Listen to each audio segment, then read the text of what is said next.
what caused you to go to the pistol offense? You know, Norm and I evaluated the season after recruiting was over, and obviously our running numbers aren't what they need to be successful. Oregon led the conference in rushing last year, and they're the conference champ. We have to be consistent running the football. It'll take pressure off our quarterback. It'll take pressure off the play caller. It'll take pressure off the field position and the defense, and so on and so forth. It's a trickle-down effect. It sounds cliche, but it has to be done. And I went through a similar circumstance at the University of Washington.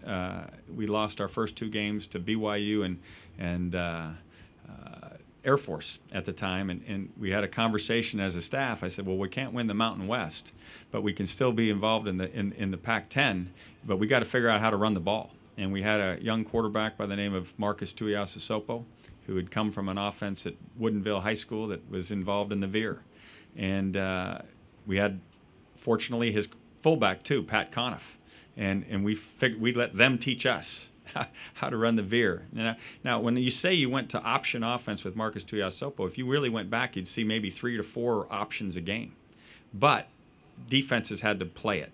And in so doing that, had to be ready for it on an every down basis. You simplified the look for every other play that you ran. And it became, if you look at the point of Washington offense from that point forward till winning a game here against Purdue, we were a very, very sound offense, and we led the conference in rushing in 2000. And so there was something about that deal. And as we scoured the country to see who was doing things that were really successful, Nevada jumped off the page. They had 2 running backs, one for 1,000 yards. They had a quarterback run for 1,000 yards. And as I studied it, it was really veer offense from the gun. And Chris Alt, the head coach at Nevada, was gracious enough to let us go and ask some questions. And we're going to see if we can incorporate some of that stuff into what we do so as to cause defenses to behave, if you will, so that maybe we can run some of the things that have been successful in both Norm and my career in the past.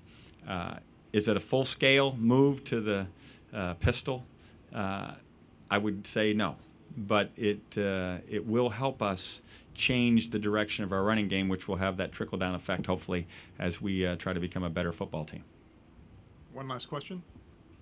Yeah, Rick Todd Millis at the Tacoma News-Tribune. Being back east the last couple days, how curious were their media about you guys in the Pac-10, and what issues did they maybe probe that the guys out here who know you wouldn't ask about? There was a variety of questions. We were moving from the NASDAQ to the New York Times. They asked about concussions, and we all went through our protocols. And Mike Stoops says, "Well, I know one thing: I won't put him in a shed." And there were a ton of so coaches learn. There were a ton of things going on back there. I think that the main goal was to be out there. Kirk Herbstreit at a dinner on my times are, I guess it was Wednesday night. Or Tuesday night, excuse me. Kirk Herbstreit on Tuesday night said, this is great that you're here, but the work's just beginning.